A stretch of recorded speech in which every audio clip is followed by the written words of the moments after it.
Good morning. Good morning, dear teacher, or whatever. Continue.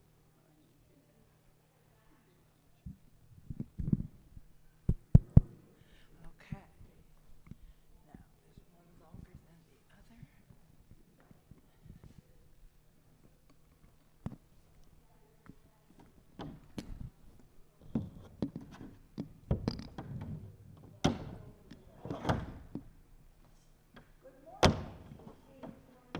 Morning.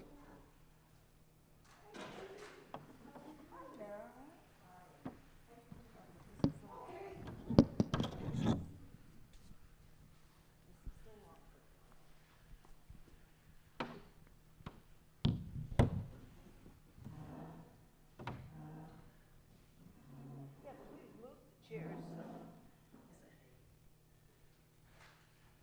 Okay.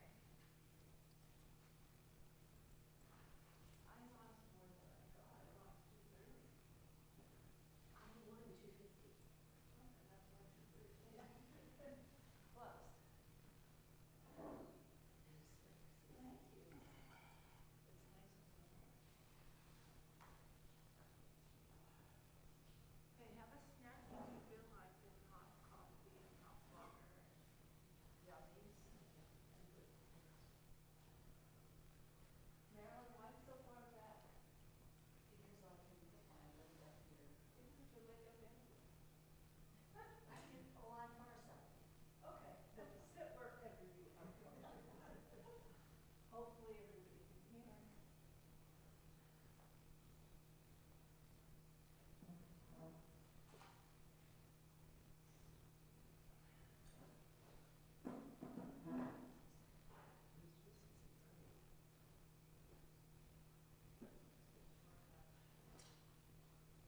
Good morning.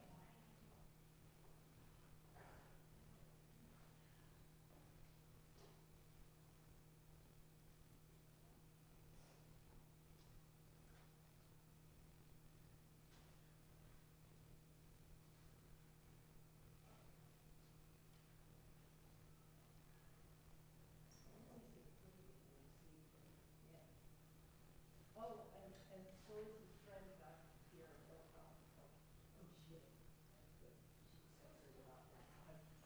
Very, very, because he did give her a, yeah, everything was fine. They let her go out to the gate. And there, she had it all arranged with PSA. I guess it was real. So, but this, it was fine. Oh, great. Okay. Good. Good. We do indeed. Okay.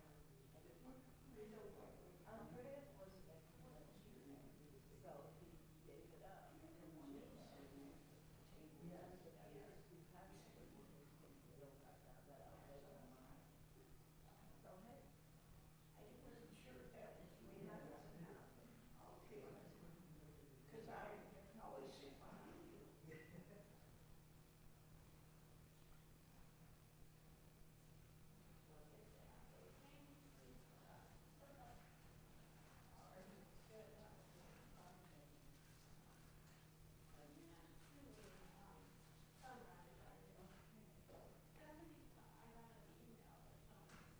I've been playing.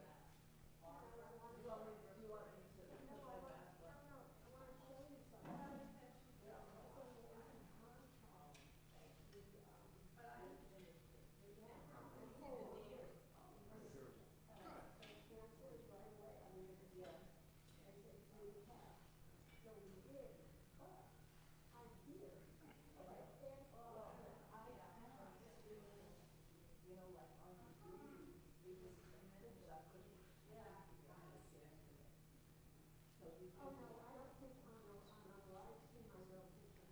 Well, but there would be speaking of that. Yeah, but see, at one point, I've been playing, at one point, something open.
No. I, should, I am appreciative of the fact that you try to reach out. Yeah. It's not soon, it's. I like your necklace. Thank you. Israel. Israel, okay. Yeah. Some little shop somewhere. Right, right. Go back to Catches your eye. not this email I sent yesterday, I didn't put in there, any of the old emails, you just get right. So when did you have the Go surgery? right to it. 36 Or go days to ago. A Dario site Okay. and Yeah, go to so live I'm doing pretty good. streaming, it will be there. So it And was then I during got Hanukkah or after? It was before Hanukkah. Before Hanukkah. It was the 13th. I'm sorry. And then, 6 days after I got home, I got COVID. Oh, no. How'd that happen? I don't know. There were about 4 people that came into Oh, the house. but it could have been from Could- the hospital Could be, because but, 6 but I was days not is- really in contact with people other than people who had the mask Nurses. and the gloves and the whatever. Yeah. So, who knows? So, what, were you in pain when you got home? If I'm sitting, I am in no pain, or lying, I'm in no pain. When I'm walking, I have some pain. And And is that supposed to dissipate? I hope so. It has dissipated some, but it's worse than it was before the surgery. Oh, no. Well, I had a lot of, it comes in faster. It's not as bad physically, but it comes in faster. You know, so I don't, my distance, before I could walk 3 minutes, now it's 1 minute. So, but the pain is not as great, so that's something better. And I'm seeing little elements that I no longer have to lean on the sink to brush my teeth or whatever. I can wash my hands, because any forward motion is hard on the back, whatever. So I see some elements of it improving. So, yeah, I'm getting there. I'm no longer using the walker. But I see you're wearing your support vest. I have to wear it for about 3 or 4 months. Really? Yeah. Wow. Light that has to go up. And do you notice a difference when you take it off? Yeah. Good morning. Good morning. It's so nice to see you and out there too. I beg you, from the bottom of my heart, please use the mic if you have something to say, because our streamers feel so left out, and we don't want them to feel left out. Right now, I feel a little left out because Rabbi Mark is not here, but please, please, please, you have wonderful things to say. Rabbi Mark is wonderful about repeating questions, but there's so much more than the questions that you say. So please, please, please, hold it right up to your mouth, and hopefully our people at home won't be as frustrated as they have been. Thank you.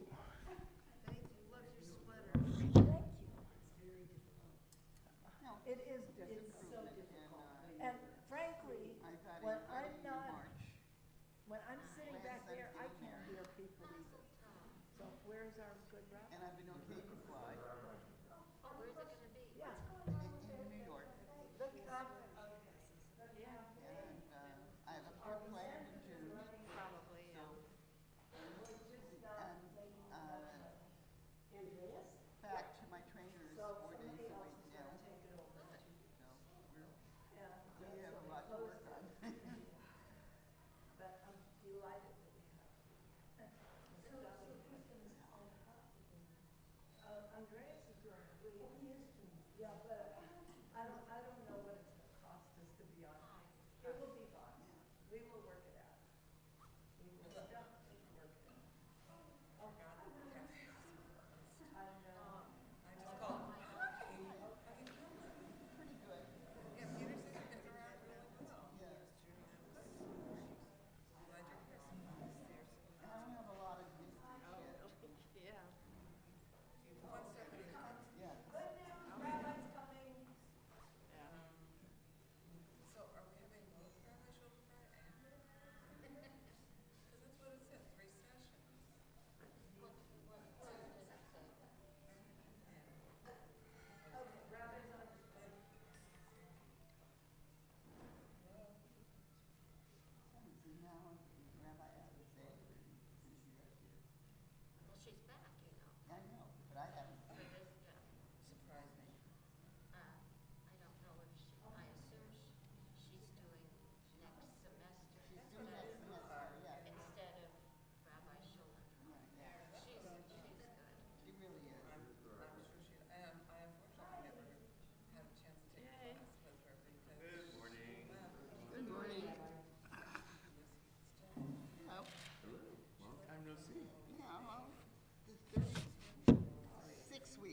there any way, could I close that door? Does anybody mind if I close that door?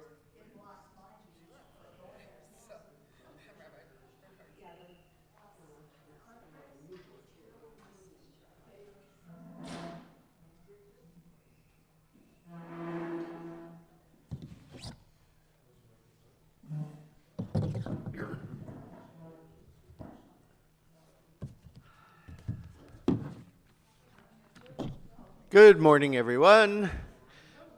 Sorry I'm a couple minutes late. I had something come up when I left the house and I had to take care of it.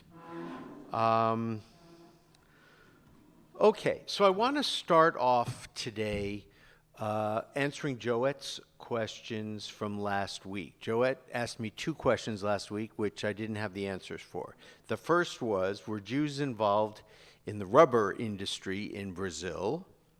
And the second was, did Brazil harbor Nazis after the war? And so here are the answers that I could find this week. First, in terms of rubber production, from the 1800s until 1912, Brazil was a major producer of rubber.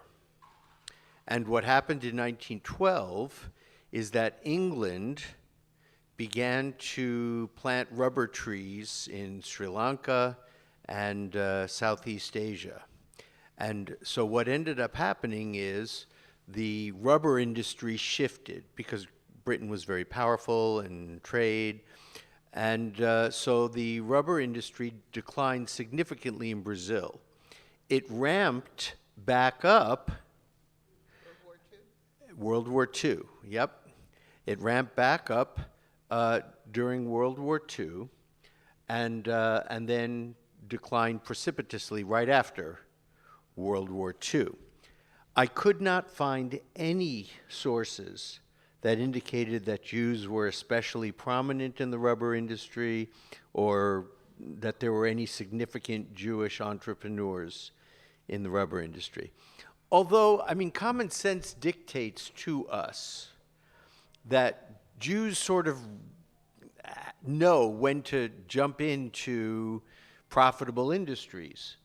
And so there must have been, I just couldn't find anything specific. Okay.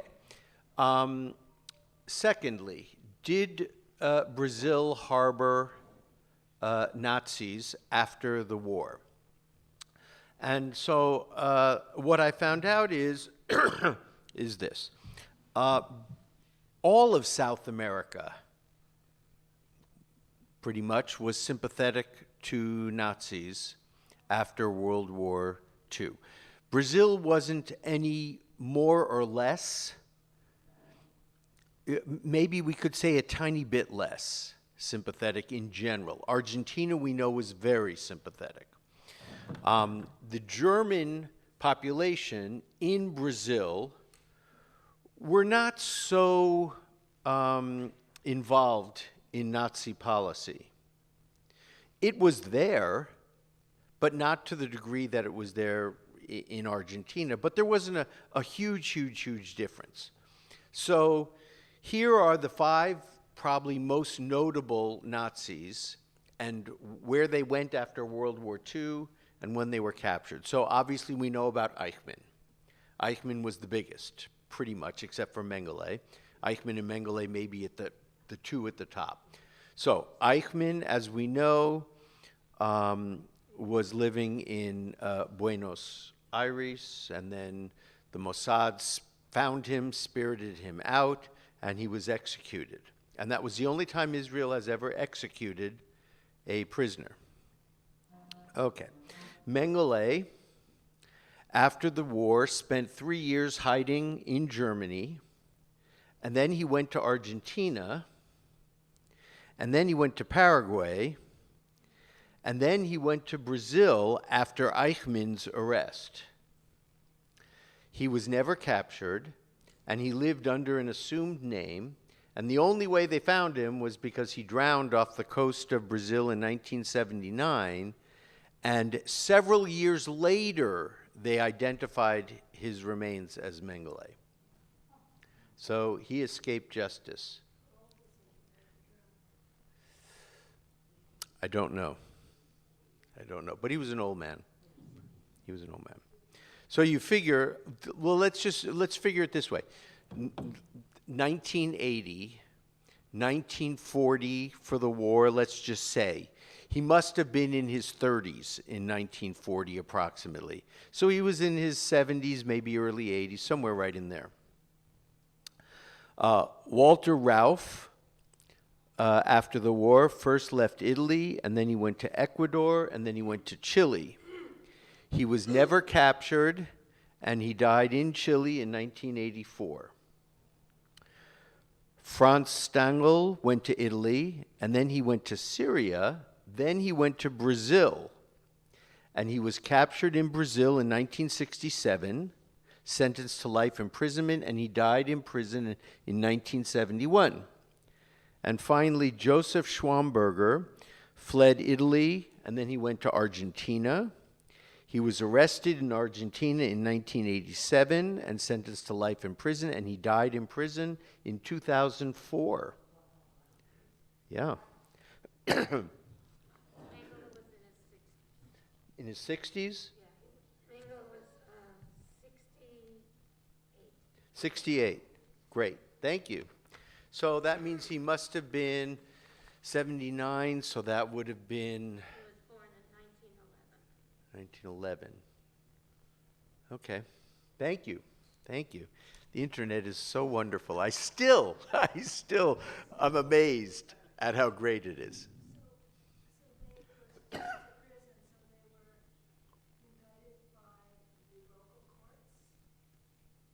German government.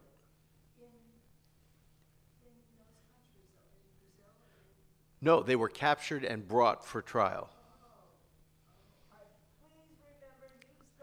Oh, it's too difficult to use the mic. I just have to keep remembering to repeat the question. So if I don't repeat the question, please remind me, and I'll take care of it. It's just too difficult and it takes too much time. So the question was, who indicted them and who arrested them? The country itself, or the country was the one who arrested, and then Germany prosecuted. Okay. All right, so let's take a trip now into the Caribbean. We're going to talk about the Bahamas, and then today. So first, let's start with the Bahamas. Where are the Bahamas? The Bahamas are right off the coast of Florida, above Cuba. And that reminds me, Zisel, next week I'd like to do Cuba.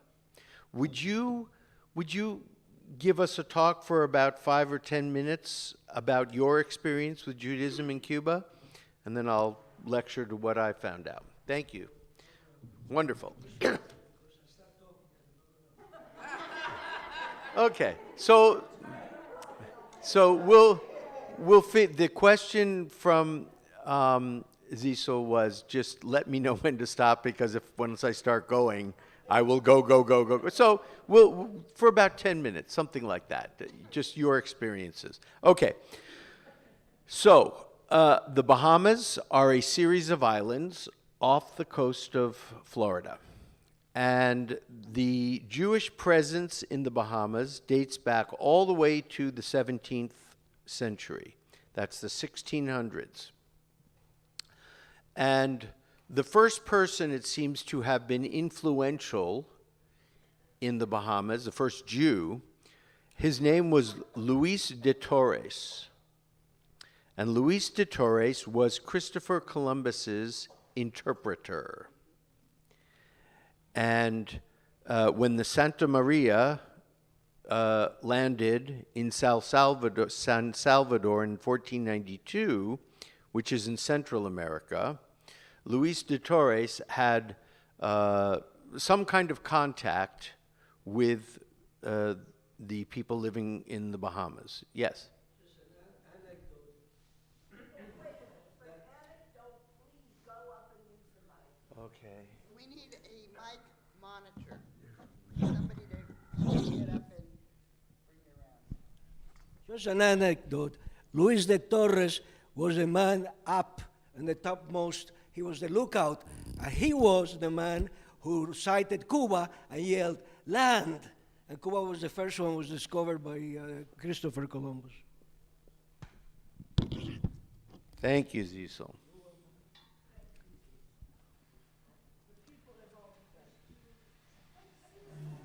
Okay. And Luis de Torres was a converso who had been forced to convert. Now, we'll take a 10-second segue. So, forced to convert is, in other words, the Inquisition said, convert, or I want to be really precise about this. As we've talked about a number of times, the Inquisition did not go after Jews. They were already heretics. They were already expelled from the country. The Inquisition went after conversos, people who had converted to Christianity and professed Christianity now, but were suspected of still practicing Judaism. That's who the Inquisition went after. The Inquisition's job was to make sure that all Christians were practicing Christianity the way the Pope wanted. Okay. Jews, as we know, in the Iberian Peninsula, Spain and Portugal, basically had they were given an ultimatum before they were expelled, which was convert or you're out of here. And many Jews opted for conversion to save them from being expelled. And then the Inquisition as well played a part because the Jews thought, okay, well, if I convert, I can still live here and it'll be okay. So Luis de Torres was one of those who felt pressured into converting and did in fact convert. One sec. So conversion among Jews, as we all know, throughout history was, and we're going to see later on in Belgium as well, that Jews just don't like to convert. It's like, no, we're not going to. We're not going to convert. And in the same way that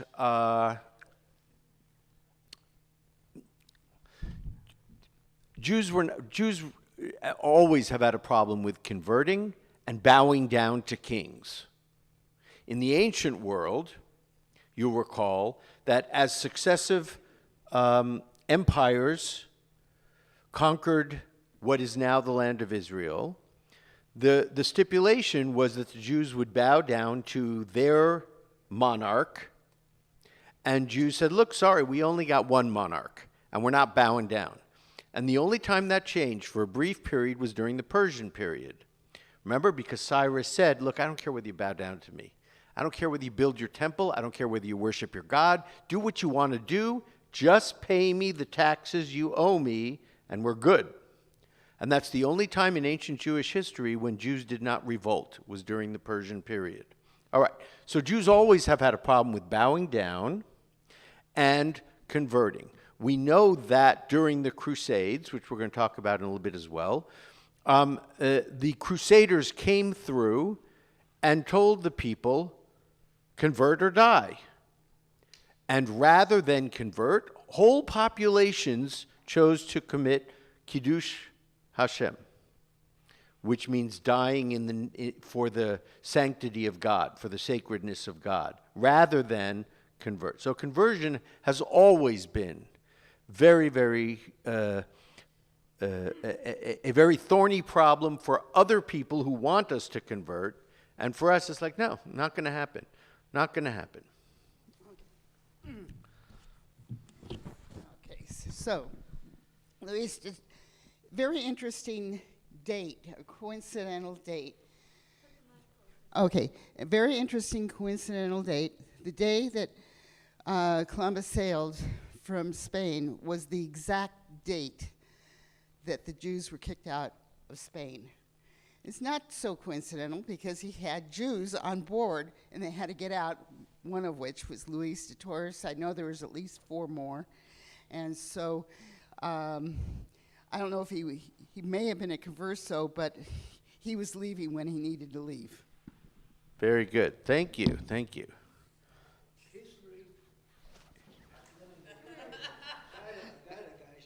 Okay. History says that when Columbus went around to try to get funding for his voyages, and of course some Jewish sources say his real motive was to find a place where Jews could go without being prosecuted. But of course he wasn't telling that to the king and the queen in Spain. But they did fund him, but a great part of that funding came from some wealthy merchants, and the Jewish story is that they were Jewish merchants that were conversos, and they were looking for a place to get the heck out of Spain. So they gladly funded Christopher Columbus. Thank you, Cecil. See, this is great. You all know a lot about these things, and it's wonderful to learn from you also. Okay, so the Bahamas was settled, the islands were settled by the British in 1620. And there was a Jew by the name of Moses Franks, and he was not a converso. And he became Attorney General and Chief Justice in the 18th century. So in the 1700s, the Bahamas had a Jewish Attorney General and Chief Justice. After World War I, there were a few families from Poland and Russia and the United Kingdom that settled in Nassau, which is the capital of the Bahamas. Later, there were Jews who moved to, who came to Freeport on Grand Bahamas Island. And there were congregations that were set up. Today, there are about 300 Jews in the Bahamas. And on New Providence Island, there's a special section of the cemetery that's walled off for Jews. So basically, in Freeport, we have what's called the Hebrew congregation, and it's Reform. In Freeport, we also have the Luis de Torres Synagogue, and it is Reform. In Nassau, we have the Bahamas Jewish congregation, which is modern Orthodox. We have the Nassau Jewish congregation in Nassau, which is liberal. That's how they define themselves. And then, of course, Chabad at Cable Beach on New Providence Island. So there is a very small, but what seems to be sustainable and thriving congregation in the Bahamas. And Jews had been involved in politics and government. So that's great. Yes? You know where they get their meat? Where do they get their meat? I mean, if there's a modern Orthodox community, Chabad, then there's kashrut. There must, yeah. I didn't find any. I didn't find any specific information on where they get their meat, but there must be a kosher facility there. On the Chabad website, which I looked up, it did say kosher food, so they must.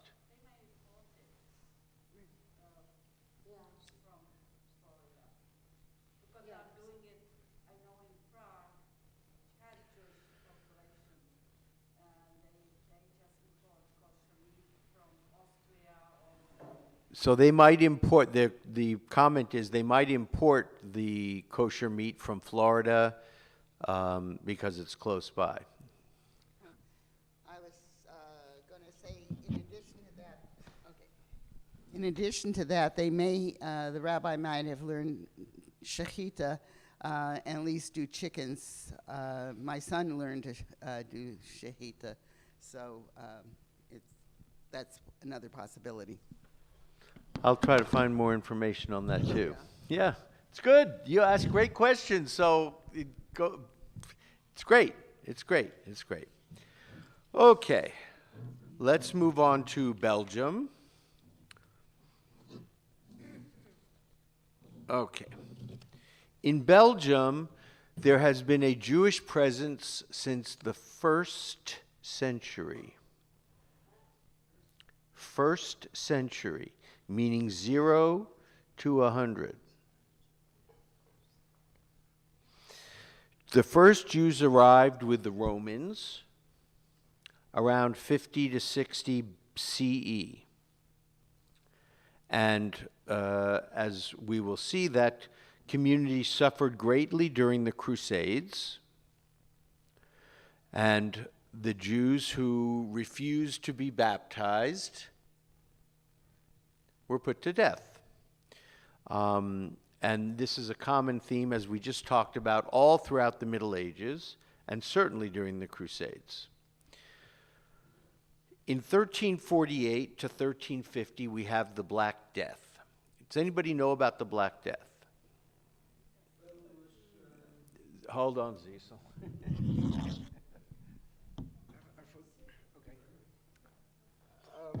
I forget the medical term right now, but basically it's a disease that came from a vegetable microbe, and people died. And not to steal your thunder, Jews washed their hands, and that was the vector whereby the bacillus would enter the body. And because the Jews washed their hands, they were not affected in the same manner as the populace around them. And guess what? They were killed because they were witches and warlords and whatever. Okay, very good, Cecil. Very good, very good. So the Black Death is sort of the popular generic name for the bubonic plague. And it's okay. And the bubonic plague was spread mostly by rats, absolutely. And Cecil is absolutely correct in that, I mean, it killed, I forget the exact numbers, but it was like half the population of Europe at the time. It just obliterated communities. And Jews died, but they, as Cecil correctly pointed out, they did not die at the same rate or the same quantity as other people for the reasons that Cecil explained to us exactly. That Jews had higher standards of cleanliness. And because of that, Jews were accused of, well, how come you guys are surviving and we're not? There must be, you did it. You were the ones who poisoned the wells. They didn't know that it was spread by rats at the time. You poisoned the wells, and everybody else is dying except you. Or you have these crazy black magic spells that you use. Jewish prayers in Hebrew, obviously. And so Jews were persecuted and murdered because they were blamed for the Black Death, for the bubonic plague, when obviously they had nothing to do with it at all. It was brought by rats from Venice much earlier. All right. So 1348 to 1350, we have the Black Death and Jews being persecuted. In 1370, we have what's called the Brussels Massacre. And the Brussels Massacre was basically a riot against Jews, accusing them of host desecration. What does that mean, host desecration? Good. Very good. Had something to do with the bread, Janice says. Yeah. In the Catholic Church, the host is the wafer that they say is the body of Jesus, and it is consecrated as the body of Jesus by the priest. He turns the wafer into the body, according to Catholic teaching. And if they are desecrating the host, that means that the Jews were accused of doing something to the wafers. Okay, very good. That's exactly correct. So you know in the Catholic Church, we have the Eucharist, which is the ceremony with the wine and the wafer, or some type of bread. And so that is exactly correct, that the priest, it's called transubstantiation, turns the wafer into the body of Jesus and the wine into the blood of Jesus. And then Catholic adherents come forward and they take some of that at each of the masses. And so, exactly correct. Jews were accused of somehow desecrating that ceremony and that wafer in some way. Now, this isn't only in this instance. Jews were accused of this many times in many places. And you have to imagine, how would a Jew be in the position to be, a Jew wouldn't be walking into church. I mean, I know this may sound weird to you, but up until my medium adulthood, I had only been in a church twice. I just never had occasion to go. And so certainly if we were going to a church to help celebrate a friend's event of some kind or whatever, when all the Catholics stood up and go forward, we would stay seated, right? We just simply wouldn't do it. Okay, so how a Jew would have access to that and how a Jew would do it is very strange. Just like Jews were accused of blood libel, that every Passover, Jews would murder a Christian child and use the blood to make matzah. Okay, except if you're Jewish, you understand that the one thing you would never use to make matzah, the one thing of all things you would never use, is any kind of blood. It is the most forbidden of food entities, right? So it's just absurd. It's just absurd. All right. So we had riots in 1370 accusing the Jews of host desecration. In the 16th century, so now we're talking about the 1500s, right? You can imagine 1492 and then the Portuguese Inquisition. Sephardic Jews settled in Belgium and the Netherlands. So remember that after the Inquisition comes and Jews are expelled in 1492, where do Jews go? They go south into northern Africa and then around up into what is now the Middle East, and they go east through Europe. And Belgium was en route to the Netherlands. And remember, the Netherlands was a primary destination at that time. Amsterdam was named the New Jerusalem because it was so inviting for Jews, and so many Jews went there. Yes, Cecil? And they also went to Turkey. And to Greece. Yes, that's how, yes. And they did very, very well in Turkey. And Greece. Yes? This is true. These are all true. Yes. Just as an aside, the population of Greek Jews was flourishing. And World War II wiped out the Greek Jewish community.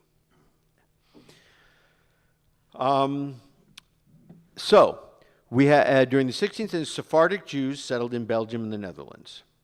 And then conversos came, and they settled in Antwerp at the end of the 16th century. By 1713, there was the Habsburg rule in Austria, and under Emperor Joseph II, Jews acquired more rights. They could participate in crafts, they could own land, they could have a cemetery. You'll recall that in general, in Christian countries in Europe during the Middle Ages, Jews were forbidden from belonging to craft guilds. So they couldn't, there wasn't much that they could end up doing, except they became moneylenders, right?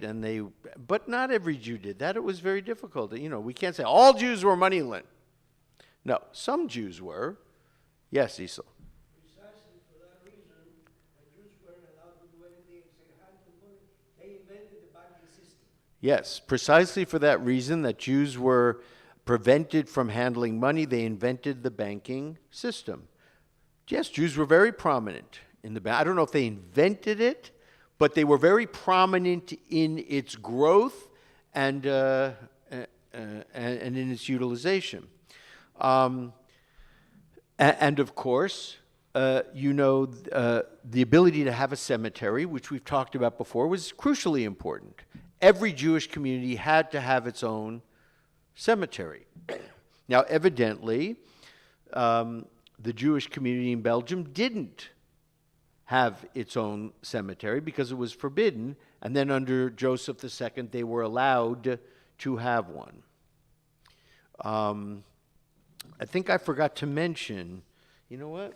That reminds me. I think I forgot to mention when we were talking about the Bahamas, oh no, I did. There was on New Providence Island, there was a special section of the cemetery that was walled off. Yes. Okay. So if Joseph II is the ruler of Austria, what does that have to do with Belgium? So remember that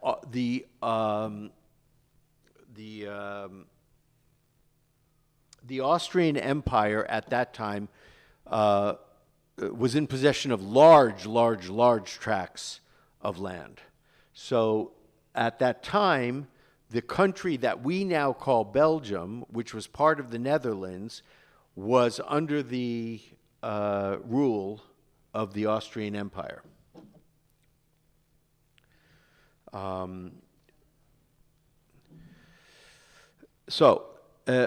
After 1713, more Ashkenazi Jews began to immigrate because Belgium had to become, after that, under French rule and Dutch rule. So after the Austrians, French and Dutch rule, Netherlands. In 1830, Belgium gets its independence from the Netherlands and becomes Belgium, a country in and of itself. And once that happened, Judaism gets a status as an official religion. In 1876, the Great Synagogue of Brussels is built. And this is interesting. Around the turn of the century, the diamond trade shifts from Amsterdam to Antwerp. And Antwerp had the largest population of Jews in Belgium. And so it just goes without saying, we were very much involved in the diamond trade. When World War I breaks out, many Jews fled Belgium because the Netherlands tried to remain neutral during World War I, so it was a safe place for them. They returned to Belgium after the war. In the 1920s, there was a lot of Polish and Romanian Jewish immigration. And then, as you might expect, during the 1930s, there was a lot of German and Austrian immigration to Belgium. So evidently, Jews during the 20s and the 30s, especially during the 30s, felt that Belgium was a safe place.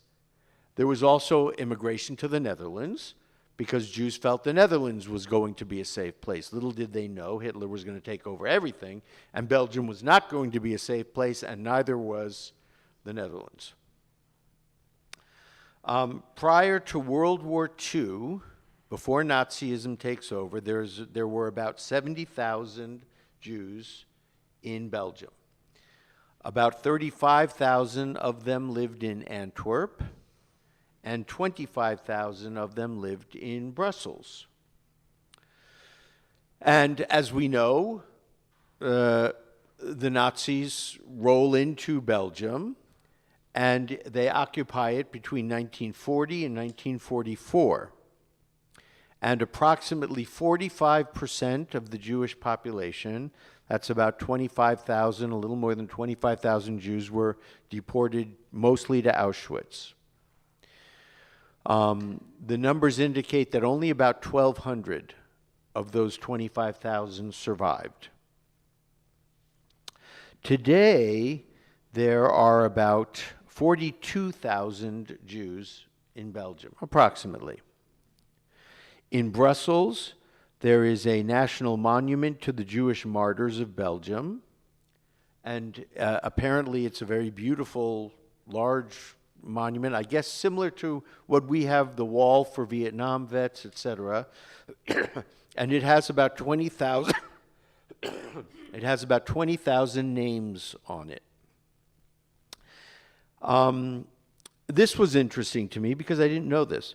Antwerp is one of the largest Jewish communities in Europe. A lot because of the diamond industry, yes. It is one of the only places in the world where Yiddish is spoken more so than French or English or any other language in the Jewish communities there. My question is, how did they get from 1,200 survivors, you said 42,000 today? Yes, how did we get from 1,200 survivors to 42,000 today? So remember that not everyone was deported. About half of the Jewish population, 43%, was deported. The rest of the Jews ended up staying there and surviving. And then through further immigration after World War II, up until today, the population of Jews grew. So Yiddish is spoken more so than any other languages within the Jewish communities there. 95% of Jewish children receive a Jewish education. Wow. 95%. There are 5 Jewish newspapers, and there are 45 synagogues. 45 synagogues. 30 of them, and that shouldn't surprise you, are in Antwerp. And so what my guts tell me that this is very similar to, when Jews immigrated to the Lower East Side in Manhattan, because they were more traditional. This, and I'm talking about the second wave of Jews from Eastern Europe. You had a little synagogue on almost every corner because Jews had to walk to synagogue. And you're not going to walk very far in the winter in New York. So there was a little place for lots of little places that had little congregations. Stiebels, yes. Yeah. And so I have to imagine that this is kind of, sort of similar. Yes, Cecil. I have a question, Rabbi. I seem to remember, and I maybe heard what country was that during World War II,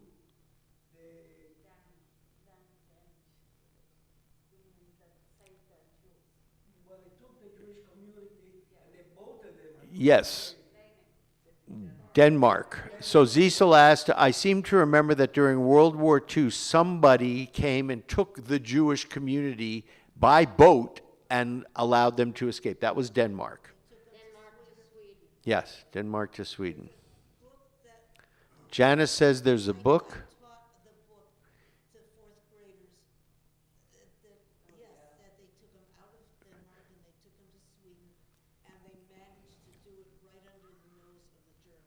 So Janice says they took them out of Denmark and moved them to Sweden, and they managed to do it right under the noses of the Nazis. Yes, thank you. Absolutely. As you might expect, starting in 2012, there is a growth in the incidence of anti-Semitism. There was a 23% increase. In 2014, there was a French-Algerian man who killed 4 Jews at the Jewish Museum. Then there was an incident of several Muslim teens who stoned a school bus. And then there was an incident of a 75-year-old Jewish woman who was hit and pushed down to the ground. And the last survey they did in 2015, more than half of the Muslim population agreed with the statement that Jews want to dominate everything. So we know that today, tell me what you know about, right this second, the religious affiliation of Belgians.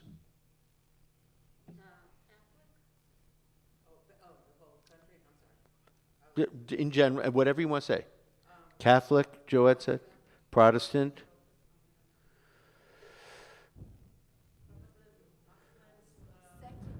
Secular? Muslim. So, Belgium has one of the largest Muslim communities in all of Europe. So large, in fact, that the Belgian government has at times been very concerned about the majority population of Belgium becoming Muslim. Now, as sensitive people, we have to understand, and every time this comes up in the news, we have to understand, there are billions and billions of Muslims in the world. And the vast majority of them are peaceful people. They just want to raise their children. They want to raise their grandchildren. They want to have a happy life, and they want their children to have a happy life. Vast majority. And then there's a small segment, as we know, that doesn't hold those beliefs and is very anti-Semitic. So, in general, I think the Muslim community tends to follow generalized ideas about Jews. And so it would not be surprising that half the population would have some kind of negative comment to say or have some kind of negative idea about Jews in the world. We're seeing that anti-Semitic rise everywhere in the world, everywhere, and certainly here in the United States against it. Okay, very good. So, now, yes. I believe that Belgium has colonies in Africa, in northern Africa, where they came, the Muslims, they went to France, many of them, and went to Belgium too. That's what happened. Yes, so the comment was that Belgium had colonies in northern Africa, and from those colonies in northern Africa, Islam spread into France and Belgium and the countries. The difficulty is, look, France has a large Muslim population as well. But the difficulty for Belgium, obviously, is that France is big. Belgium is tiny, tiny, tiny, tiny. So if there's a large population in Belgium of a certain religion, it can very quickly take over become the dominant religion of the country. Okay, so next week we start the letter C. Cecil's going to give us a short presentation on Cuba, and then I'm going to give a presentation, and then I think we'll probably look at the 2 islands. We'll look at Cuba and probably Curacao. Yeah. So we might have 2 in-class presentations Well, he'll be via phone line. via phone. Yeah, that's fine. If you get a hold of him, your cousin lives in Curacao. He doesn't live there Oh, now, but he was. the cantor rabbi. He was the cantor rabbi of a synagogue in Curacao. Great. Which I do know is the oldest continually used synagogue in the Western Hemisphere. Which is the oldest continually used synagogue in the Western Hemisphere. So if you do get a hold of him, and if he agrees to talk to us, ask him, about 10 minutes of, his experience within the Jewish community there, so we get firsthand views are always great. Yes, Liesel. Oh, you. Is Curacao the synagogue, the place where they have the synagogue with the earthen floor? The answer is yes. Yes. Sand on the floor, yes. Okay, everybody, have a beautiful week. Enjoy the sunshine. It's very nice. All right. You're welcome.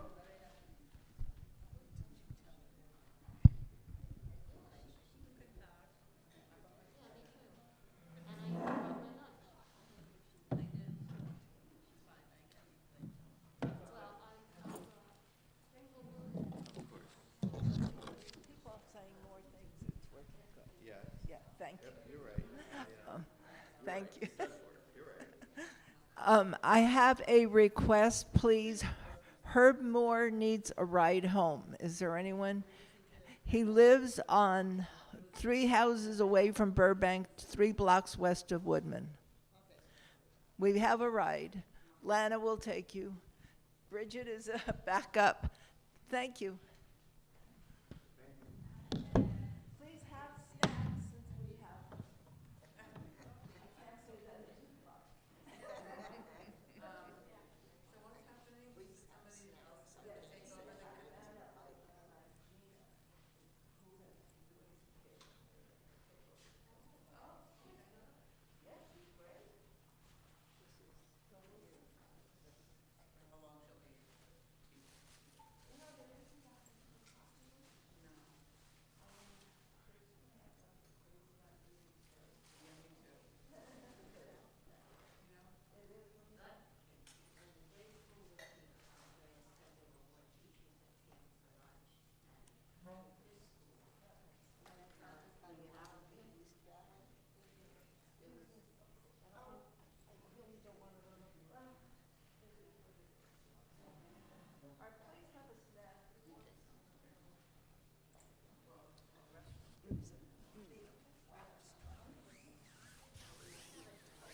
I got it.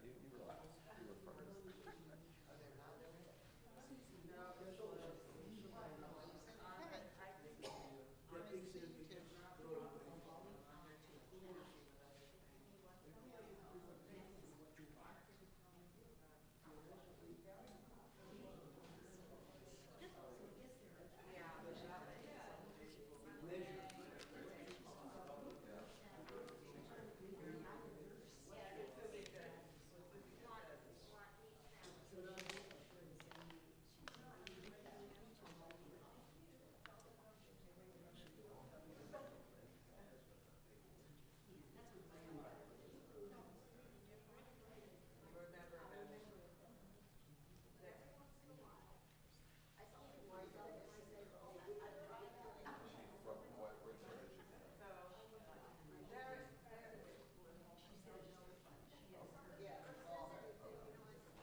Does everyone have? Nope.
Yes, I made a spelling error in the title. Pus is not with 2 S's. But we are talking about pimples and pus and latrines and Satan and repentance and arrogant citizens before Yom Kippur, all in one Talmudic story. So we will not this. It's actually funny because I studied this morning. I looked this over a few weeks ago, and then I looked at it again this morning, and I was eating something, and I kind of pushed it aside because it's disgusting. Like, if you have a sensitive stomach, it's going to get gross. But I think that the message is important of this text. Susie, how many sessions do this is not my last one. February 1st is your last one. So I have 2 more after this? Okay. So if you enjoyed the teachings, I want to just fully say some of the interpretations that I've shared are original. Most of them are not. I think I've been, I'm reading through this lens. This is the Land of Truth, Talmud Tales, Timeless Teachings. Jeffrey Rubenstein is a professor of mine at JTS, and he's at NYU now. He's the Skirball Professor of Talmud and Rabbinic Literature at NYU. And this is a wonderful book, but almost, this is what I do when I teach a class. So next year for MID, I'm going to pick something that I wanted to read that I haven't had a chance to read yet, and I'm going to teach a class through that prism. So I've spent every Tuesday or early Wednesday with this book as a way of preparing for this class. And so I've enjoyed this book immensely, and it's very accessible. And if you've enjoyed the text that we've studied and want to look at this and want to purchase a copy of this book as a way of kind of reviewing, I would highly recommend it. It's called The Land of Truth, Talmud Tales, Timeless Teachings. Anyway, it's really great. So next year, I already have like 2 or 3 books I'm thinking about, like that are in a pile for next year maybe, and we'll see where that goes. But that's why I think I switched topics. Well, no, this year Susie and Rosalie pulled me aside. I had another book in mind, and Susie very diplomatically was like, "I don't think that's a good idea," which was very. I did appreciate that. So I hope that you've enjoyed this. I've enjoyed preparing this.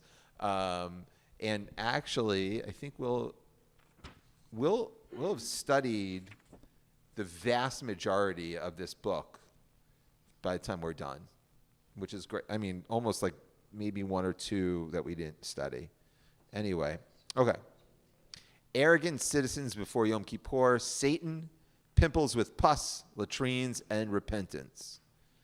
Okay, so we are going to begin. I'm going to read the text. You're going to tell me some of your initial thoughts, and I'll try and make some explanations as we go, but I'll keep it open, and then we'll go through it again with an interpretive lens. Polemo had the habit to say every day, "An arrow in the eye of Satan." Now, Polemo, that name doesn't have resonance for anyone. Does it have resonance for anyone here? Polemo is, in rabbinic literature, in the Talmud, he's a big deal. He's known, it's interesting, he's not considered, or he doesn't have the honorific title of rabbi, but he's considered, nevertheless, a really big deal. He was a student, and so I don't know why he's not called rabbi. Maybe he didn't earn it, or I'm not sure, but he was a student of Rabbi Yehuda HaNasi. Rabbi Yehuda HaNasi was the sage who codified the Mishnah in the year around 200. So this is like one of his students. And so and more than anything, So he's a big deal. If you all just know, he's like that name, and he was known throughout rabbinic literature as a virtuous person. You see the name Polemo, you think, that's a good guy, right? Polemo's a good guy. Okay, so that's point number one. The interesting thing, and I think I read it in this book, or maybe in this text, is that Polemo is related, could be a name that's from the Greek, and I don't remember what the Greek is, but the English is now polemic. Polemo, polemic. So I think the suggestion is you see Polemo, there is a polemic. Right? The text has a message in mind, an agenda to push. So maybe that's the question I'm going to ask is, what is the polemic of Polemo? Or and say that 3 times fast. The polemic of Polemo is pop the pimple. Because that's what we're talking about too. Okay. If anyone could say that by the end of the class, that's good. Okay. So Polemo had the habit to say every day, an arrow in the eye of Satan. One day, it was the eve of Yom Kippur. So what are you supposed to do on the eve of Yom Kippur? No, not yet. You're supposed to, before you fast, what are you supposed to do? Eat well. It's called the Sudat Mafseket, right? You're supposed to eat a big meal that gets you ready for the fast. It's a Sudat Mafseket. So you're supposed to, it's the meal before the fast. It's a big time. It's not uncommon to invite, we make a bigger deal over the breaking the fast, but here there's definitely, you'd invite friends and people. So think about sort of that atmosphere that we have for break the fast to start the fast, okay? So think about that. So imagine then, it's the, eve of Yom Kippur, and Satan appeared to him as a pauper who came and called to him to the door. So you're having your big meal. You got family, you got the machatanam, you got everyone's over, the grandchildren, everyone's over. There's a knock on the door. And you don't know, it's interesting, you don't know if it's Satan, but in fact, the text, maybe let's read it, appeared to him a pauper. So does Polemo know that it's Satan? And we'll talk about who Satan is in a little bit. Requesting alms. Polemo brought out bread to him.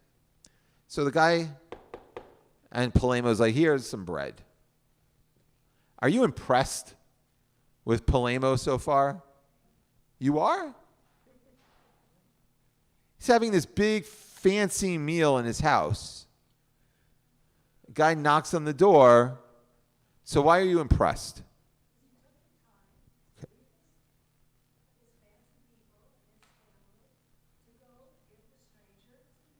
Okay. So now the text is going to challenge that notion. Oh, I'm sorry. The comment was, look, he had a cocktail party in his house, and he could have ignored the door. He didn't have to answer it. And he could have, sorry, it's not a good time. I gave at the office, or, one of those. He could have done a number of things, but he does give him bread. There's no hesitancy to that. I think what the text wants to do is extend our sense of righteousness. And so Polemo, the text is picking on him. It's a polemic. Is picking on Polemo. He's a decent guy, but maybe it's challenging the notions of what decency is. So watch what the text does here.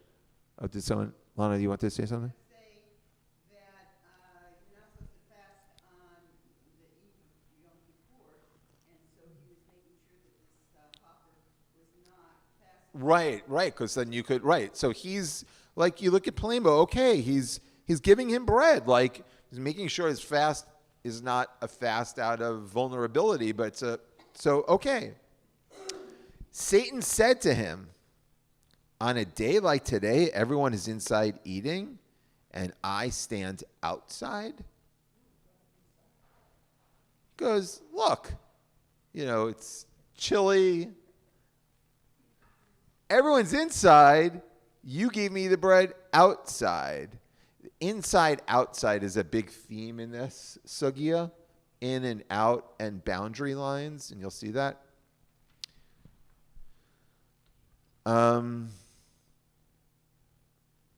Polemo brought him inside and gave him bread. He said to him, so, okay, you can make the case. Is anyone now impressed with Polemo? Okay. Yeah, he brought him inside his house. He's got all the fancy people, maybe not fancy, but maybe. Everyone's over. It's a Super Bowl party. And he brings off this guy off the streets who doesn't know, and he brings him inside. The pauper, or who is Satan, said to him, on a day like today, everyone is sitting at the table. Shall I sit by myself? So, sort of inferred in that is Polemo brought him inside, but maybe stuck him in a different room or put him in the servants' quarters or, in the hallway. He wasn't in the same place as the okay, you can come inside, but don't come in with our people. I used to be a busboy at Kosher Catering Hall. That was the worst job ever. They were you never have been treated worse than when you are the busboy terribly treated. But there was the rule was the guests can never see you eat. Never let the guests see you eat. But they were so abusive, this place. They used to a party was 8 hours, to do total. It was 5 hours, hour and a half setup, hour and a half cleanup. And you used to do it when I was working in summers in college, I used to do 2 parties. So it was back to back, and it was 16 hours. And they didn't feed you. So I used to cut out and leave and go get pizza and then come back. And because it's one of those things, that's not right that I did that, but it goes to show you, if you don't treat, and what we used to do, and I was just thinking about Polemo, is you weren't allowed to see you eat. So what we used to do is we'd have to serve the baby lamb chops. The parties with the baby lamb chops, they had so there was a little corridor in between the social hall and the kitchen. And so we would you get the tray, we'd be stuffing our faces with baby lamb chops and walk. Anyway, if they had just taken care of us and given us a hamburger, we probably would have been a lot better I would have been a lot better of an employee. But anyway, so Polemo brings this guy in. What this had to do with anything, I don't know. But anyway, Polemo brings him back in, but he sits him, but he's put with me in the busboy area, and so he says, which I never did. He says, "Wait a second, why am I a second class? Should I sit by myself?" They brought him and sat him at the table. So Polemo, it's interesting now, it's not just Polemo, but it's they bring him. Now he's a stranger. He's a pauper. He's sitting at the fancy, it's whatever fancy is for you, and they're doing fancy because this is a big meal. And now you have this guy at your table. This is Satan disguised. He was sitting and had covered himself with boils and pus. So he has horrible skin, and he's doing repulsive things at the table. He's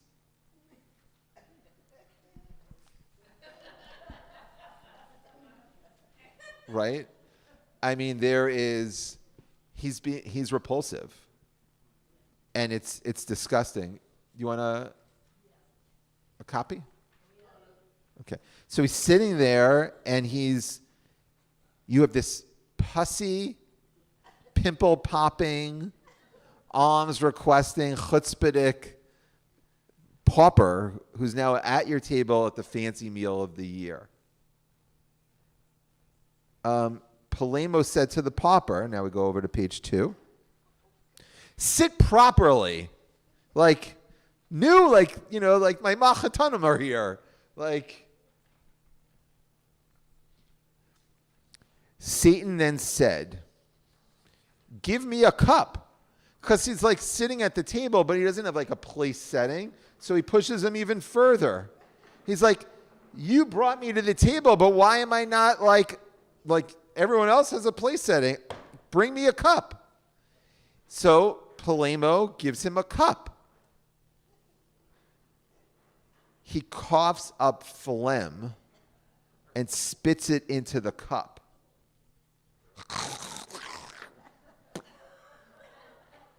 It's disgusting. It's repulsive. They again berated him. Again, this is Satan dressed up as a pauper. And Polemo berates him, at which point he sinks down, the Satan, and dies, pretends to die.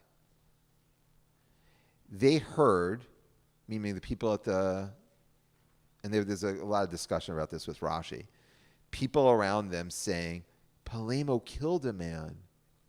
Polemo killed a man. Polemo fled. Now, the repetition is interesting because usually, like, you don't repeat unless there's, like, you don't repeat. And I was thinking when I read this, I couldn't find this anywhere, that this is a repetition like the Akedah, when the angel of death needs to say Avraham, Avraham. So here it's Polemo killed a man, Polemo killed a man. Polemo fled and hid himself in the bathroom. He goes to the latrine. That's like, he runs out of the house. The bathrooms in those days are not in the same room, right? So he leaves his house and he goes to the outhouse, and he hides in the outhouse. Satan, who had been playing dead, followed him and fell before him. Upon seeing that Polemo was suffering, Satan, revealed himself. Satan said to him, what is the reason that you spoke this way? Referencing earlier when he said an arrow in the eye of Satan. Then the Polemo said, but what should I have said? Satan said to him, what you should have said is, let the master, you should have said, master, say, the merciful one rebukes the Satan. Okay. Reactions to this text. Well, first let me review it one more time. You have a nice guy, again, Polemo. That's like, that automatically evokes good guy imagery. But he says something that's a little bit, that's arrogant. On the day, and then he gets rebuked for it on, like, right on the cusp of Yom Kippur. So Polemo used to say, an arrow in the eye of Satan. I'll explore that with you later. And so then, okay, like, arrow in the eye is Satan. That's mocking. And I'll show you where it comes from in a moment. But it's arrogant. He's almost like saying, like, hey, like, I'm not tempted. I'm above this. These little sins, they don't get me. I am a just and right. I am he's righteous, but he's not humble, for sure. So now the whole test is, the whole situation is a test of his like, oh, really? Like, you're not vulnerable to sin? I'm going to push you. You're going to sin. And you're going to sin, and then you'll see that should have you been so arrogant. And so Satan comes to him. Now, what I'll say to you before we start is that Satan, and we'll look at this, Satan is not like Satan as we think of Satan. That idea develops in medieval Christianity and gains like this whole kind of like personality. When we think Satan, actually turn to exactly, an adversary. So on page 2 at the bottom, Vayakam Adonai Satan lishlomo, God raised up an adversary against Solomon. It's like think of it like kind of like a do no gooder kind of like nudnik, like someone who will kind of like put the counterpoint, but almost as a tool of pointing out, of proving a point. Not like an independent, strong, like you think Satan now, we think like independent, strong-minded counterpoint to God. And here in Jewish literature, it's not that. It's much less powerful. It's almost a little bit klutzy. It's a little bit, and it's often like a sign of, Satan is like a sign of your Yetzer Hara, your evil inclination. But it's not like this self-empowered force of evil and destruction, like if you watch like, Stranger Things on television. That's not that's not Satan. Yeah, Melinda. Why do you have some letters bolded? What's that? You have letters bolded on the bottom page 2. Do they mean anything? Yud, Vav, Nun, Mem are bolded. Is that just print? I'm sorry. Where are you? The verse on the bottom page 2. The Yud, Vav, Nun, and Mem seem like it's bolded. I just copied that. If it is Yud, I don't know. Yud, Vav, Yud. No, I don't know for any reason. It's, I don't know. Okay. Yeah. Is there one Satan, or couldn't they be many people be Satan? That's an excellent question. The question was, is there one Satan, or could there be more than one Satan? I don't know. It's a good question. I never thought about that. I don't know the answer to that. Is there one Satan?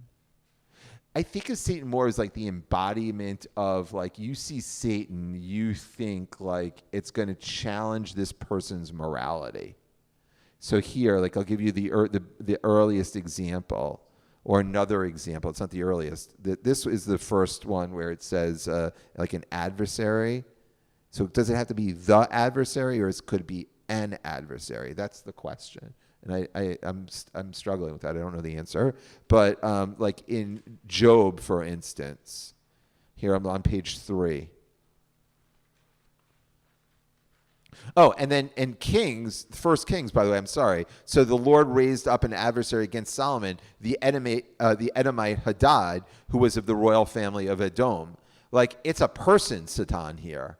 Like, it literally means adversary, not a cap. It's not. It's like it's an adjective, or it's a noun, but it's not. It's not like supernatural. Anyone could be a Satan in the 1 Kings. By the time we get to the book of Job, it seems to have morphed a little bit, where it's more like spiritual, but certainly nothing like what the Christians imagine. So when the Christians read the book of Job and we look at the book of Job, it's kind of different. So here in the book of Job, this is like the precursor to all of Job's. There was a man in the land of Uz named Job. The man was blameless. He feared upright. He feared God. He shunned evil. 7 sons. Keep lots of possessions. Accustomed to hold feasts. Went around, the feasts were over. Blah blah blah. Page 6. Go turn the page. One day. Here on verse 6, one day, now turn the page. So life is good for Job. That's the first 6 verses. The divine beings presented themselves before the Lord, and the adversary came along. The Satan came along with them. The Lord said to the adversary, to Satan, "Where have you been?" The adversary answered the Lord, "I've been roaming all over the earth." The Lord said to the adversary, to Satan, have you noticed my servant Job? There's no one like him on the earth, a blameless one, upright, does all these good stuff. Then the adversary presents the test. So again, like that's more along the lines of, oh yeah, let's see how righteous he is. So it's like a not good intent, a foil, maybe like a not well-intended foil or adversary. Okay, so that is who we're dealing with in the Talmud also. When Satan rears himself someone's going to get challenged in the Talmud when Satan comes out. So anyway, we have polemic.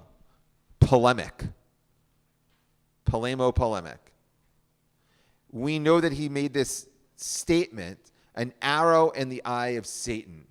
And that statement is made several places. That means I've defeated the Satan. An arrow in the eye. I've like punctured the orifice of the Satan.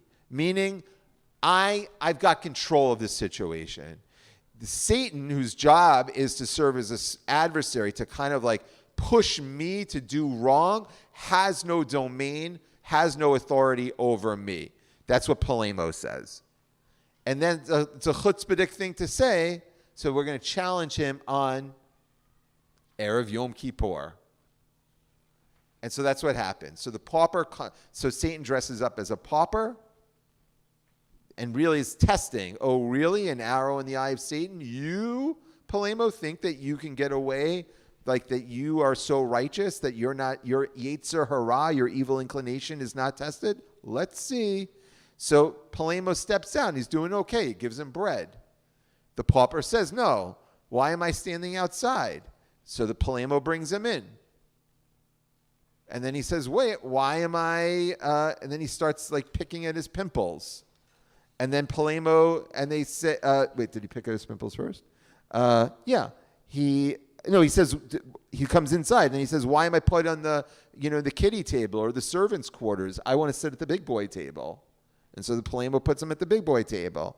Now, either this is to show, two ways, that Polemo is responsive to his needs, but it's also could be read just the opposite. Like Polemo wasn't righteous enough to extend maximum hospitality initially. He has to be asked at each juncture to do something, right? Polemo's, give me bread. Let me come in. Let me sit at the big boy table. Why am I revolting towards you? I'm really poor and I smell and I'm sick and I'm disgusting, but if you're so righteous, why is that bothering you? Give me a cup. So all of this is like either Polemo meets the test, but the question is, why does he have to be asked to do all these things? That's what I say to my kids. It's like, why do I have to ask you to empty the dishwasher? Just empty the dishwasher, right? So why does Polemo have to be, if you're so righteous that you walk around saying, an arrow in the eye of Satan, knock, knock, we would hope your response could be better. Or you can make the opposite argument and say, no, he's passing all these tests. However you want to read it. Okay, so then he's pimple popping and phlegm spitting, and they lose their temper and they berate him. And so when they berate him, he dies in front of them. Now there is this idea in rabbinic literature that like embarrassment is like a deathly, so that he suffers. He's a human being. And they just saw him as like this, this blah, right, that was good, right, exactly. They just saw him as blah, but then he dies in front of them. And then Polemo hears people saying, Polemo killed a man, Polemo killed a man. Now the interesting thing about that is they heard saying, Rashi says it's Polemo saying it in his own mind. That Polemo has guilt over it, and he's sort of like, oh boy. That's his own, like his moral conscience is speaking to him. but everyone realized, oh, and Polemo is so struck that he runs and hides himself in the bathroom, which is interesting. So it's now like the righteous person who's at the fancy party needs to experience redemption. Where does he experience redemption? In the bathroom. So there's like a role reversal here, right? Like the righteous person fails in his arena, his home, Erev Yom Kippur, his people. He's a failure. And then he goes to the bathroom. And in the bathroom, that's when he learns his lesson. And that's where the Satan actually teaches him a lesson. So it's this interesting kind of like crossing over of domains.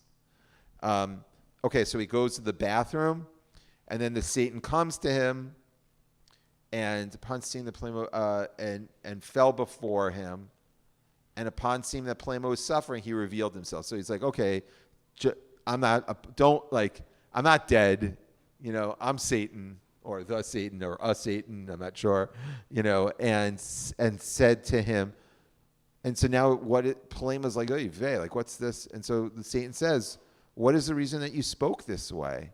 Like, why would you you're a good guy, but why would you be the guy who says, an arrow in the eye of Satan, I am so above sinning, an arrow in the eye of Satan. And then he said, what should have I said? And the Satan says, you should have been more humble.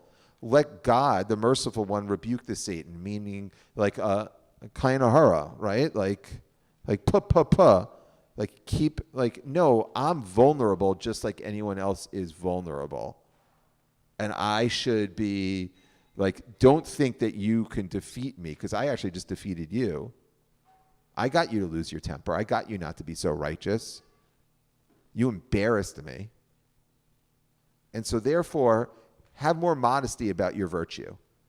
And then the story ends. By the way, the next story in the Talmud is the story, you remember the story a few months ago that we read with the guy, I forget which rabbi it was, and his wife dresses up as Cheruta, the prostitute, and then he thinks that he actually had an adulteress, and she's like, no, it was me. I just changed. I went to the store, on wherever, and I dressed up, and I was role playing. And he's like, no, but I thought you were different. And then he tried to kill himself. And he sat in the oven. You remember that story? That's the very next story. So you want to talk about downers? I mean, like one after the other. You're like, oh, you bet. But actually, both stories are kind of similar, right? Both stories are a righteous. That story was the story of someone who wouldn't touch his wife because he thought he was so virtuous, and studied and studied and studied to the point that she, when naked, was unrecognizable to her spouse. And therefore, he then commits but is it adultery? But it's like in his mind is adultery. So his righteousness, his quote-unquote righteousness, leads him to the path of sinfulness. And same here, Polemo, who's so like, I'm such a righteous guy, an arrow in the eye of Satan, that didn't work out so well for him either. So maybe like the overriding message here is, hey, like, just be a little, a little bit more humble. Okay, someone's phone's ringing. Okay. Go ahead, Zissel. All right, so reactions to this text. Well, I see this as a matter of hierarchy. Okay. Because Do you want the microphone? Come on. Well, I will be like Polemo. I will. I'll bring you the microphone. Okay. Here. This will be the. Oh, actually, here. You take this one. This will be easier. no problem. And I'll take this one. Here, that way you can. Rabbi? Yes, You'll sir. just make me a rabbi then? You can since sit I'm down. your You mic? can- yeah, that's right. Go ahead. You would do okay. And you've got the nice accent, so like people, you're very authoritative just with your accent. Good God. I see this as a matter of hierarchy. And the key to it is the very last paragraph. I'm sorry, the last line, excuse me. Let the merciful one rebuke the Satan. Matter of hierarchy. Who are you, a mere mortal, to criticize the devil or whatever? Let merciful one rebuke Satan. There are two people at the same level. Right. You, Pelemo, are nowhere near That's right. us. Good. You have chutzpah. That's right. And Amen. therefore, That's right. you got what you got. Right. That's a beautiful reading. I mean, like he explained what took me 30 minutes, Zissel just did in 3 seconds. So yishar koach to him. You could have all been eating cake and drinking coffee by the time, but right, exactly. Like the chutzpah of you to think that you could push me off. You should at least do a kayin hara every time when I'm around, you should have fear.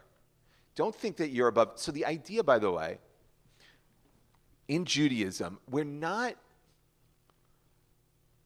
Judaism is very different than Christianity in this way. It's like in Christianity, let me just speak about Judaism. In Judaism, the Yetzer Hara is a force to be reckoned with, respected, and even embraced at some points. The Yetzer Hara is the evil inclination. And the Yetzer Hara functions juxtaposed against the Yetzer Hatov, which is the good inclination.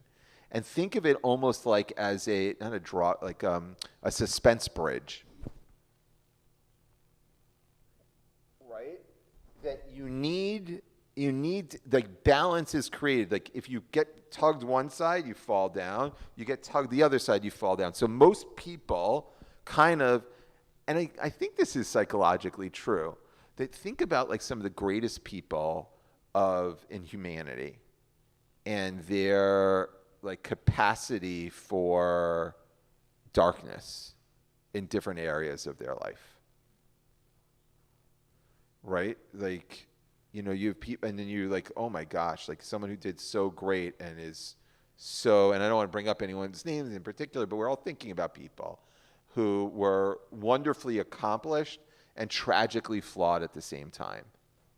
And so that's what the Yetzer Hara, now the Talmud then says, so like, do we want the Yetzer Hara, the evil inclination, to go away? And the Talmud says no.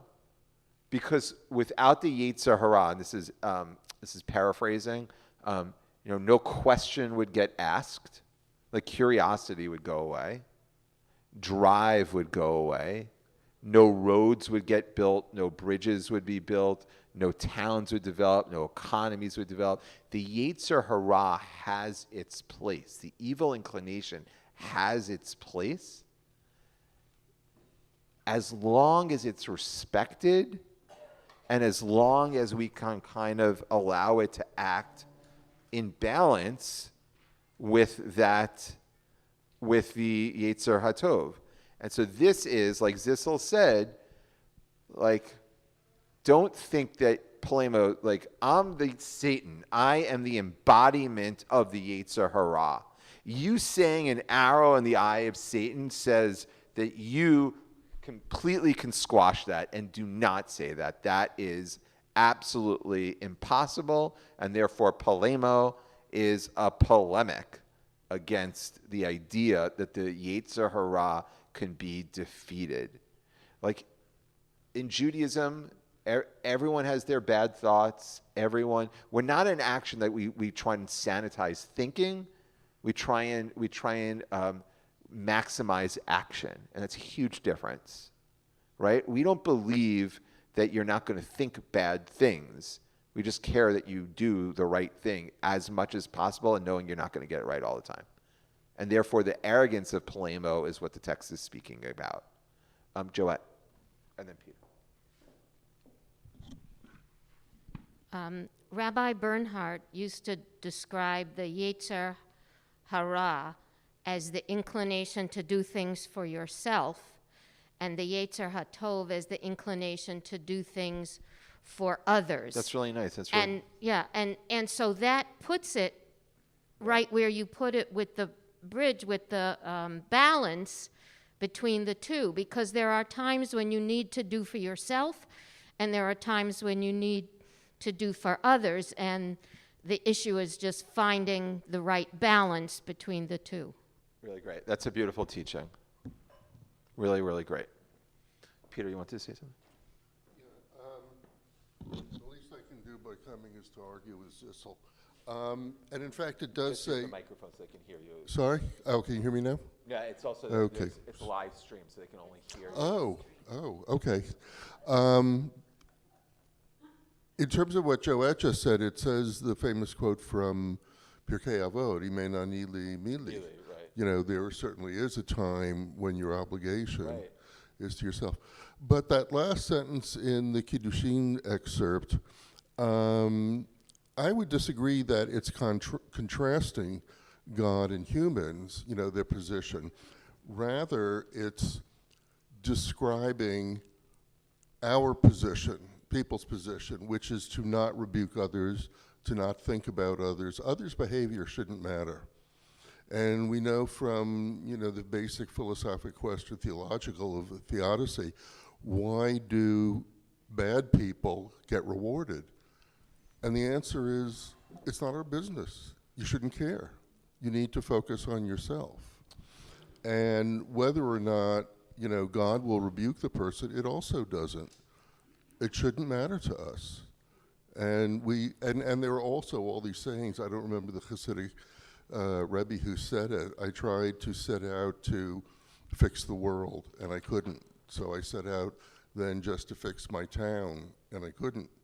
And then I just set out to fix my family, and I couldn't. All I could do was fix myself. So I agree with all of your support texts, but I don't agree with your conclusion, Peter. So, like all of your points are absolutely true, but I do believe here in this text, at least the way it's classically taught, and then you don't have to agree with the way it's classical. How about this? The classical interpretation of this text aligns with what Zissel is saying. Okay, good. That's fair. That's fair. That's very Jewish. So so Peter's like, no, well, it's wrong. So the classical teaching of this text is that this is and I'm trying to. It would take me a little while, but this is a rebuke of Polemo that he has no business saying. And it kind of fits, like it's Yom Kippur, and they kind of do like a moral inventory about where he falls short. You know, he's okay. He's a good guy, but he could do more. Each step he could do more, and then finally his patience are broken. I think this text is clearly a statement of Polemo, like, watch your Yetzer Hara. Don't think that you're stronger than your Yetzer Hara. I don't think this text is saying, oh, let God worry about the Satan, because the Satan usually in rabbinic is not, like, the Satan is no match for God, but it's just to basically say, like, but we're no match for the Satan. And that's like, we're no match for the Yetzer Hara. And also maybe it's because of its position in the text that where, like, the next story I think has the same, like, human frailties where we think we're all that and we're really not all that, like, lead me to believe, like, that's how it was presented. But I appreciate your interpretation. Okay, go ahead. Wait, use the microphone so people can hear you. Satan is stronger, but that's just an aspect. You know, we need to be aware of that for ourselves, that we have a Yetzer Hara. But whether or not God punishes the bad person shouldn't matter to us. That's right. You could say that the ancient mind, of course, thought God punishes the wicked. But Right. that shouldn't concern us. Right. Yeah. That for sure is rabbinic. Like, stay in your own lane. Like, don't go worrying about other people because, I mean, that's in Pirkei Avot. It's don't essentially don't don't judge someone until you walk in their shoes. And of course, you can never walk in someone's shoes. Okay. And other thoughts? So I agree with that. Absolutely. Other thoughts about this text? It's an interesting text, and if I was just sort of kicking myself that I didn't bring this. It was later in the book, so I didn't get to it. Otherwise, I would have brought this in the beginning of the year, right around Yom Kippur. I think it's an interesting story. I'm wondering like how the teenagers would, who become. I'm just interested in like how people respond to this and human nature, and I do think that this text is actually maybe more. The longer the more I live, the more I have a respect for people who've lived more than I have. In other words, I think that there is a wisdom. Like, I think you're all smarter than me, and I do mean that because I think like life lived has wisdom, and I don't think generations behind me have enough kavod for that, right? That they think that they have, the answers, and I think that this text, which is a text of essentially humility, is a good text. And you all sort of just like nodded your head when I was like criticizing Polemo, and you all are more seasoned in this challenge of life, and so like you've been humbled before, and so it was easier. And I wonder like how a 20-year-old reads this text. So anyway, or I think it's maybe if they don't, I think it's an important text for a 20-year-old to read. 20-year-olds know that. Exactly. Of course they do. All right. And 14-year-olds too, and 12-year-olds and 10-year-olds.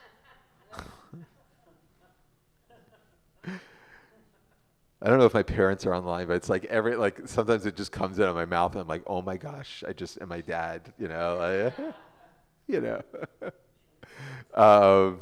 But anyone else would like to comment? Yeah, Zissel. Yeah, sure. Zissel, you're getting exercise back and forth. It's your squats. Yeah, get your steps in. In a kind of oblique sort of a way, it reminds me what we are learning here today of a very old Spanish saying. I'll say it in Spanish and I will translate to English. El diablo sabe más por viejo que por diablo, which means the devil is wiser because he's old rather than because he's the devil. That kind of tells us that as we go on in life and acquire experiences, there we can use those experiences for either good or bad. A brand new baby is a brand new baby. Has no way of going this way or that. Over a period of a lifetime, that's when you learn. You learn to do good or you learn to do bad. You can learn to be the devil or you can learn to be the merciful one. It's up to how you interpret your life. Amen. Great. I think that's a great place for us to stop. So we have 2 more sessions. Let's see if I have 2 more teachings from this book to squeeze out. I appreciate everyone being here.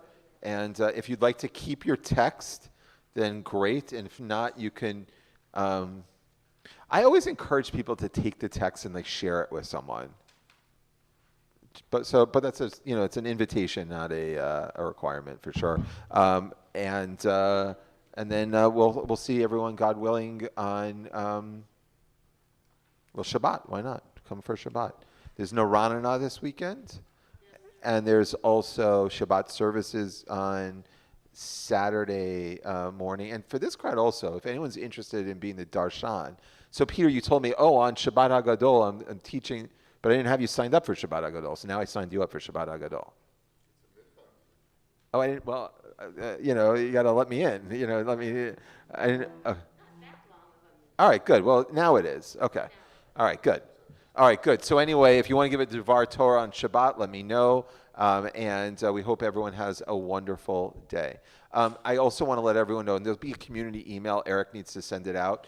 So the cafe has been, it's like been a little bumpy with the cafe. And so it was just been hard for them to staff it and in the right times and stuff. So the cafe is going to close for a little while and then under new management in a few weeks. So it's going to reopen.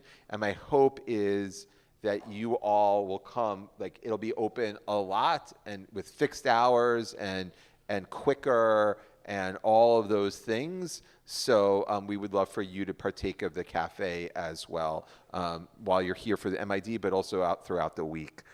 So if you have any suggestions about how your cafe experience could have been better, let us know. So either me or Eric, so we can help making sure that is how the cafe begins to function in the future. We'll do that offline. Okay. Have a great day, everyone. I have a order for 12 o'clock, that they take the orders so that they can have them ready for 12 o'clock. Oh, I see. Yeah. Yeah, So so- advanced ordering. Right, when we come in at 10, You order. stop on the way Great. Yeah, and there's no say reason that- we can't continue that. Right. Yeah. That's a Well, good it was thing. sort of And that choppy is good before. because, no, they were doing that while you were out. Oh. They were doing that because with only one person in there, it was hard if everybody came in at 12 o'clock. Drive that You know, far. because we all came in, plus the ladies playing pan would come in and we're all there at 12 o'clock, so it was hard. So if we Yeah, ordered that's ahead, partly. she could You know, we prepare could some do- of it ahead. Okay, that's great. So we can continue Yeah. doing that. Yes. Yeah, I'm getting there. yeah, but having another person in there at lunch would have, And then she goes and puts the kids' lunch together, but she does that in Right. the middle of lunch. Right, so sometimes we couldn't order ahead because she was busy working on the kids' lunch.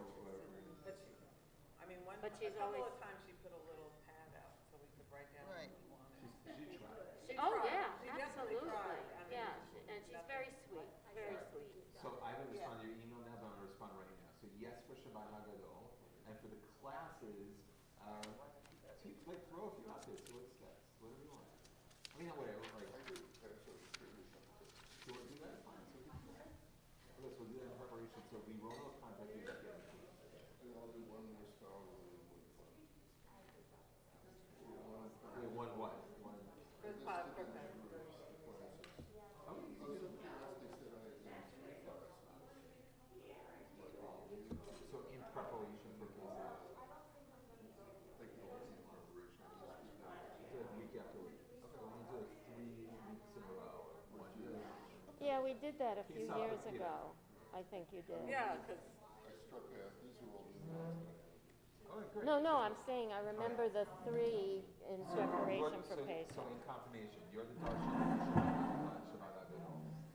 You are, and you'll give a workshop That's right. series It's a good thing I on didn't Passover. I've got to give a ride, I forgot. I'll tell we wrong according.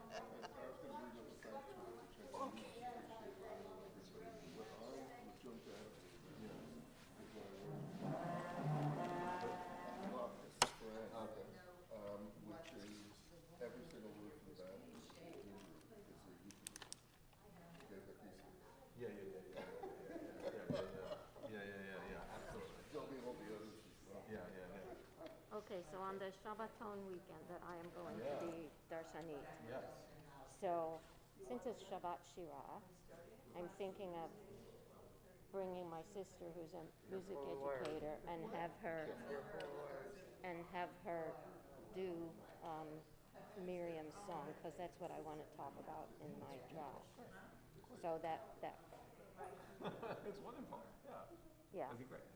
And you have a big trip after that week. Yes, I'm leaving the following Wednesday for Morocco. Yeah, so that's why I'm not going on the Shabbaton. I don't want to be with all those families right before I leave, so. Yeah, you have to keep the mask on for a few weeks before this. I'm leaving, well, I should be able to come to the class. I have an evening flight. I'm going up on February 1st to help my sister because she's having hip replacement surgery. Where she live? She lives near Santa Rosa. Does she have family? Huh? Not really. She has her neighbor's gonna pick me up at the airport. And she has some friends, but not a lot. So. And she's not married. She doesn't have kids. So it's me. Yeah, I mean, I'm lucky that my sister is close by. Yeah. Well, and she's lucky that you're close by. Well, but she's got a son here also, so. Yeah. So she has Yeah. But, several people. yeah. But still. Anyway, thank you. Okay. I was just talking to my daughter last night, she doesn't remember this, but we had an enormous ice cream. Thank you, Rabbi. We got a lot of rain and one day. This is fun. I'm gonna miss this. Well, I'll have a little break and I'll gear up for the fall. Okay. Anyway, they're going to be here like the first 3 years. I have one friend I I told her she was here. I forgot. My pilot's in the evening. So we're going to have after lunch. What the hell is this? I think they're going to be. Okay. I mean, maybe I'm misreading the room. I don't think. Unfortunately, I have to fly from Maybe what the heck? Just because if someone then turns off, like, what is she gonna like get 2 arrested flights. for? Huh? 'Cause they're so Yeah. silent. There's 2 flights a day from LAX to San Francisco. At least there's 2. They're getting used to Sydney. So I would have to fly to Oakland and either rent a car or have Laurel Thanks. drive me up there. Thank you, Rabbi. All right, I'm gonna go eat lunch in Peter's Corner. I'll be right back. Where Maja is. The gas is, it smells like gas over there. In the yeah. When I was coming, I hope that there is not gas leakage. No, it smells like gas. Yeah, as I walked in, I smelled it. But, Yeah, well, I don't want to drink more for Christmas. no, Well, now. No, really don't. Oh, it's so on a side. We were lucky it didn't go that way. Just from, you know, the ground being. The road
No, I had just purchased these, last week, hadn't opened it yet.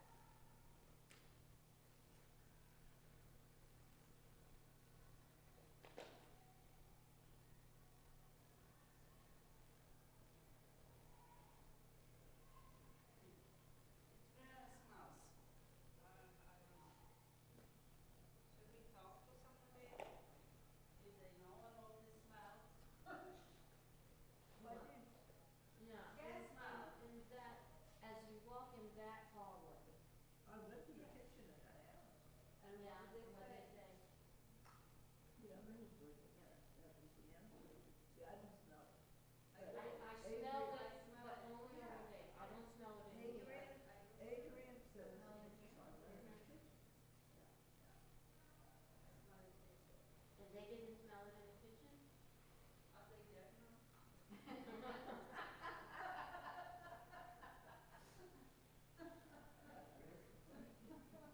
I go there, I'll find it. There's something wrong with it. I didn't even look at it.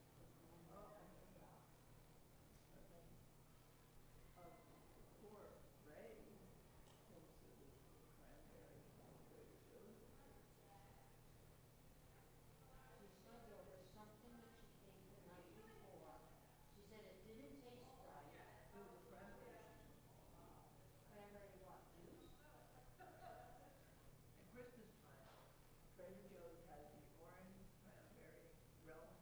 That's normal. And then the rest you put in the plant. That's normal. It usually smells like that. That's what they said?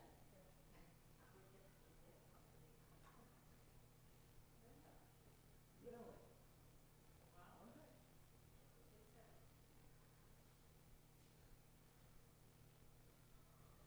Well, I guess they're alive, they told her.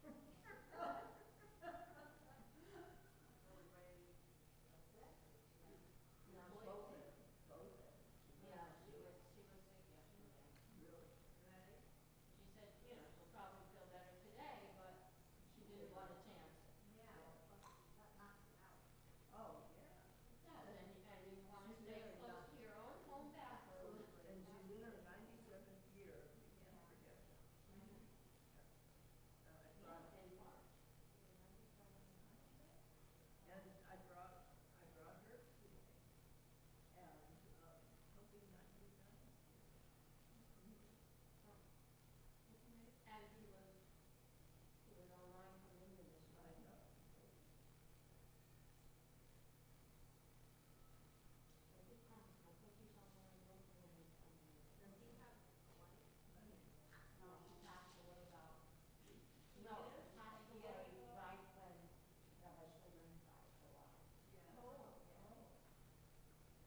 I drove him once to do something together. It was right before Thanksgiving and his whole family was coming. I didn't know if he was hosting them by himself or.